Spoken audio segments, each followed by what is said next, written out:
Hello friends, welcome to Kuldeep education point. तो आज हम हमारा प्राचीन इतिहास की क्लास हमारी ये 27 है और आज इसमें हम हमारा नया टॉपिक करेंगे जो है आपका मगध साम्राज्य। जैसा हमने अपनी प्रीवियस क्लास में हमारे 16 महाजनपद थे, उन 16 महाजनपदों में से जो सबसे शक्तिशाली साम्राज्य बना था वो बना था आपका मगध। तो आज हम अपने मगध, जो हमारा मगध साम्राज्य है, उसको आज हम स्टार्ट करेंगे। मगध साम्राज्य की स्थापना व विस्तार। मगध का जो सर्वप्रथम उल्लेख मिलता है वो आपका अथर्ववेद में मिलता है। मगध साम्राज्य का सर्वप्रथम उल्लेख आपका अथर्ववेद में मिलता है, जो आपके नवीनतम वेद है। चार वेदों में से जो हमारे चार वेद हैं, ऋग्वेद, यजुर्वेद, सामवेद और अथर्ववेद। अथर्ववेद इन चार वेदों में से सबसे बाद में जोड़ा गया था। तो अथर्ववेद में मगध साम्राज्य का उल्लेख मिलता है। मगध की जो रूपरेखा के बारे में विस्तार में मिलता है कि किस प्रकार से मगध की रूपरेखा तैयार की गई थी, वो मिलता है आपका महाभारत में व पुराणों में। मगध के सबसे प्राचीन जो राजवंश था, मगध का सबसे प्राचीन जो राजवंश था, वो राजवंश का संस्थापक था आपका बृहदर्थ। मगध का सबसे पहला मगध का जो संस्थापक माना जाता है वो माना जाता है आपका बृहदर्थ। उसके बाद बृहदर्थ आपका संस्थापक माना जाता है और बृहदर्थ का जो पिता था वो था आपका वसु। बृहदर्थ का पिता था आपका वसु, जिसने राजधानी बनाई थी मगध की राजधानी वसुमती या गिरिवृक्ष। वसु ने बृहदर्थ संस्थापक था, उसका पिता था वसु जिसने राजधानी बनाई थी वसुमती या गिरिवृक्ष। उसके बाद वसु के बाद आता है उनका पुत्र बृहदर्थ, जो आपका संस्थापक माना जाता है सबसे प्राचीन वंश का। बृहदर्थ के बाद उसका पुत्र आता है जरासंध, और जरासंध ने राजधानी बनाई थी आपकी राजगृह। जरासंध ने राजधानी बनाई थी आपकी राजगृह। और जरासंध के बाद जो अंतिम शासक माना जाता है, अंतिम शासक माना जाता है आपका, वो माना जाता है आपका रिपुज्य। रिपुज्य आपका सबसे आखिर अंतिम शासक माना जाता है। और इसकी रिपुज्य की जो हत्या करवाई थी वो रिपुज्य के मंत्री, रिपुज्य का ही एक मंत्री था पुलिक, पुलिक ने इसकी हत्या करवाई थी। उसके बाद मगध 16 महाजनपदों में से सिर्फ मगध ही क्यों इतना शक्तिशाली साम्राज्य बना था? तो मगध सबसे शक्तिशाली साम्राज्य बना था क्योंकि मगध की जो आर्थिक शक्ति थी वो बहुत ही मजबूत थी। मगध से व्यापार होता था, मगध के लोग आपके लोहे का प्रयोग करना जानते थे। और दूसरा था हमारा राजनीतिक कारण, मतलब मगध में जो राजनीतिक संगठन थे वो बहुत ही मजबूत थे। अन्य जो कमजोर कबीले होते थे या कमजोर महाजनपद थे, उन्हें मगध ने राजनीतिक तौर से या लड़ाई युद्ध करके अपने तरफ मिला लिया था या अपने मगध में जोड़ लिया था। इस प्रकार मगध और भी शक्तिशाली बनता चला गया था। तीसरा आता है भौगोलिक उच्च व्यवस्था। मगध आपका 5 पहाड़ियों से घिरा हुआ था, तो वहां मगध को हर प्रकार के साधन मिल रहे थे। तो आपके आर्थिक, राजनीतिक और भौगोलिक उच्च व्यवस्था के कारण मगध एक शक्तिशाली साम्राज्य बनता चला गया था। मगध का जो विस्तार था, मगध साम्राज्य का जो विस्तार था वो था आपका दक्षिणी बिहार, पटना व गया जनपद। मतलब जो दक्षिणी बिहार है, या हम कह सकते हैं गंगा नदी के तट पर आपका ये मगध का विस्तार था।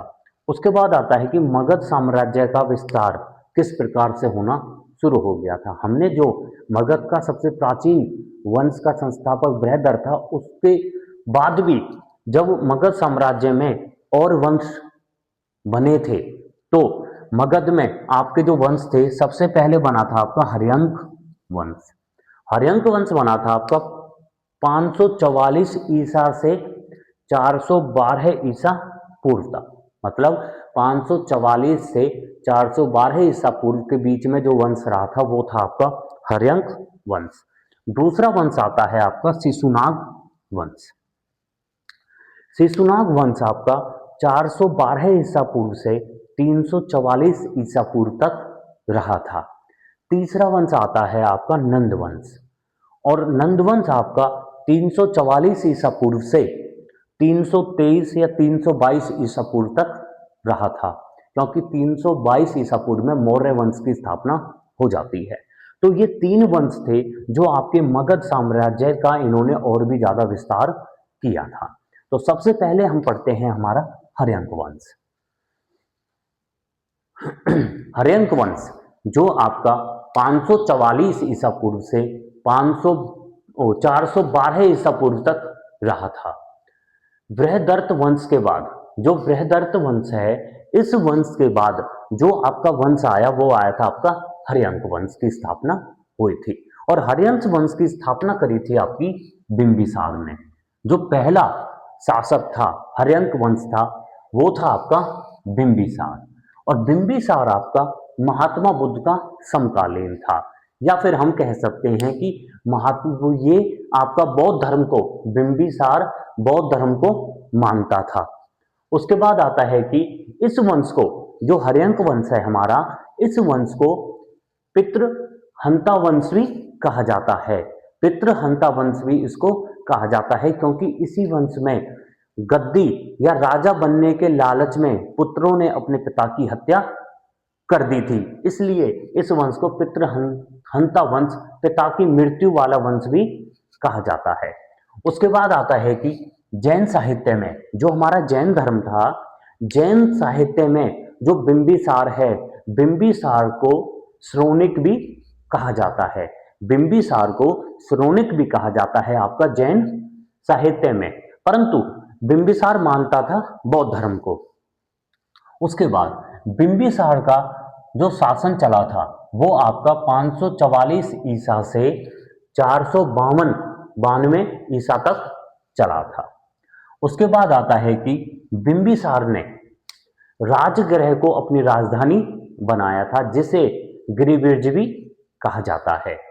राजगृह को राजधानी बिंबिसार ने बनाया था। जब मैं आपको महाजनपद करवा रहा था तो अवंती एक महाजनपद आया था। तो अवंती का जो राजा था, अवंती की राजधानी थी आपकी उज्जैन। अवंती जो महाजनपद था, अवंती महाजनपद के राजा चंद्रप्रद्योत बीमार पड़ जाते हैं, उनको पीलिया जॉन्डिस हो जाता है। तो उनके इलाज के लिए बिंबिसार अपने राज्य से वैद्य भेजता है। उस वैद्य का नाम था जीवक। जीवक वैद्य आपका भेजा जाता है बिंबिसार के द्वारा। अवंती का जो राजा था चंद्रप्रद्योत, उसको जॉन्डिस हो जाता है, उसके इलाज के लिए जीवक को भेजा जाता है। और अवंती, अवंती की जो राजधानी थी वो थी आपकी उज्जैन। उसके बाद आता है कि अंग महाजनपद को, अंग महाजनपद को जिसका राजा था बृहदर्थ, उसको हरा देता है आपका बिंबिसार, और अंग जनपद को अपने बेटे अजात शत्रु को दे देता है। उसके बाद आता है आपका कि बिंबिसार ने अपना साम्राज्य बढ़ाने के लिए या अपने शत्रुओं को अपनी तरफ मिलाने के लिए बिंबिसार ने 3 शादियां की थी। 3 शादियों में जो पहली शादी थी वो थी आपकी कौशल राज की पुत्री व प्रेनेजित की बहन महाकौशल से। मतलब कौशल जो राज्य था, कौशल राज्य की जो राजकुमारी थी कौशल, महाकौशल, महाकौशल से इन्होंने शादी करी थी बिंबिसार ने। और इस प्रकार जो कौशल राज्य से हर्यंक वंश की शत्रुता चल रही थी वो आपकी समाप्त हो गई थी। दूसरी शादी करी थी इन्होंने वैशाली की लिच्छवी राजकुमारी, वैशाली की लिच्छवी राजकुमारी चेलना से, वैशाली की लिच्छवी राजकुमारी चेलना से। और चेलना से ही अजात शत्रु का जन्म हुआ था। अजात शत्रु का जन्म हुआ था चेलना से।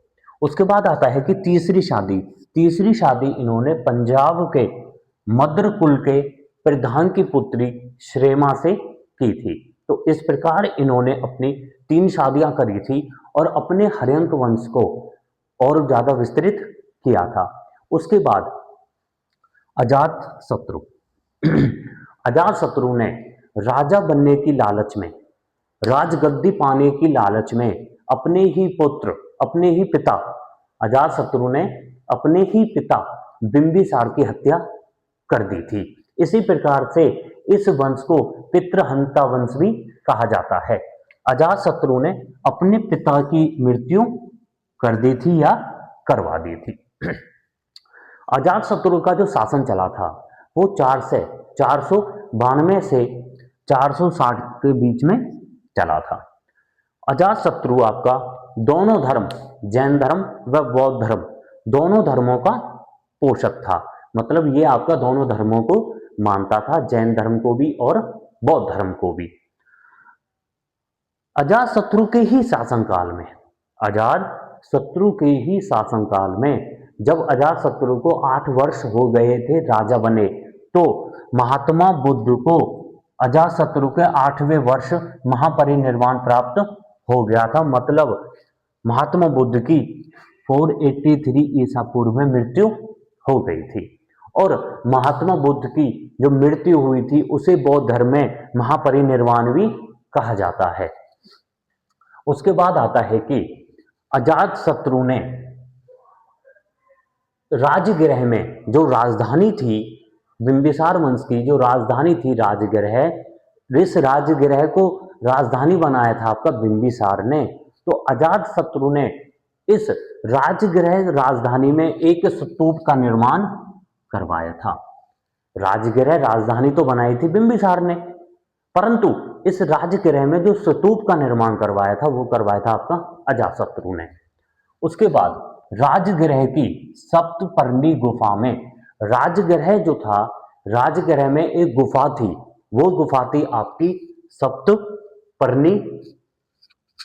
सप्तपर्णी गुफा। और इस गुफा में ही बौद्ध धर्म की प्रथम बैठक हुई थी, प्रथम बौद्ध संगीति का आयोजन हुआ था। मतलब राजगृह की जो गुफा थी सप्तपर्णी, इस सप्तपर्णी गुफा में बौद्ध धर्म की प्रथम बैठक हुई थी या बौद्ध धर्म की संगीति का आयोजन हुआ था 483 में।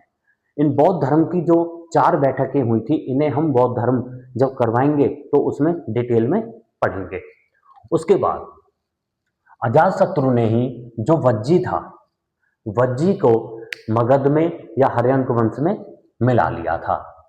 और अजातशत्रु के ही शासन समय में, अजातशत्रु के ही शासन समय में आपके महात्मा बुद्ध व महावीर की मृत्यु हुई थी। महात्मा बुद्ध आपके संबंधित हैं बौद्ध धर्म से और जैन धर्म के 24वें तीर्थकर हैं आपके महावीर। तो दोनों महात्मा बुद्ध और महात्मा महावीर की मृत्यु हुई थी आपकी अजातशत्रु के समय में। उसके बाद अजातशत्रु का जो अन्य नाम है इसका कुनिक। अजातशत्रु को कुनिक नाम से भी बुलाया जाता है। अब जिस प्रकार से अजातशत्रु ने अपने पिता बिंबिसार की हत्या करी थी, उसी प्रकार से अजातशत्रु का पुत्र था उदयन, और उदयन ने भी राजा बनने की लालच में अपने पिता अजातशत्रु की हत्या कर दी थी।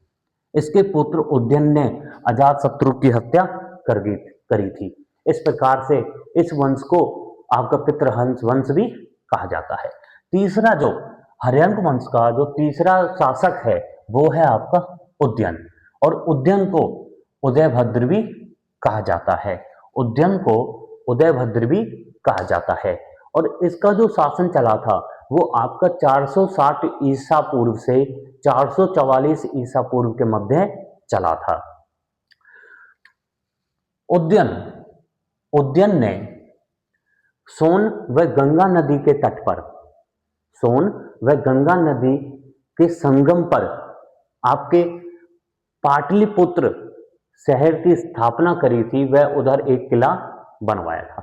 पाटलिपुत्र की स्थापना किसने करी थी? उदयन ने करी थी। मगध का क्षेत्र जो उदयन के समय में या अजातशत्रु या बिंबिसार ने जो मगध को बढ़ाया था, वो आपका हिमालय से छोटा नागपुर तक आपका मगध का क्षेत्र विस्तृत हो गया था। हिमालय जो उत्तर भारत में है और आपका छोटा नागपुर पठार तक आपके मगध साम्राज्य फैल गया था। उसके बाद जो उदयन था, उदयन जैन धर्म का अनुयायी था, मतलब ये जैन धर्म को मानता था।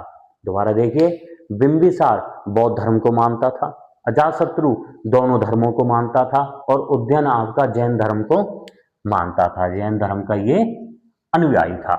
उसके बाद उदयन के 3 पुत्र थे, उदयन के 3 पुत्र थे जो थे आपके अनिरुद्ध, मुंडक और नागदशक। पुराणों में जो नागदशक है, पुराणों में नागदशक का नाम बताया हुआ है दशक, मतलब इसका नाम नागदशक भी बोला जाता है और पुराणों में इसका नाम दशक भी बताया जाता है। तो उदयन के 3 पुत्र थे, अनिरुद्ध, मुंडक और नागदशक।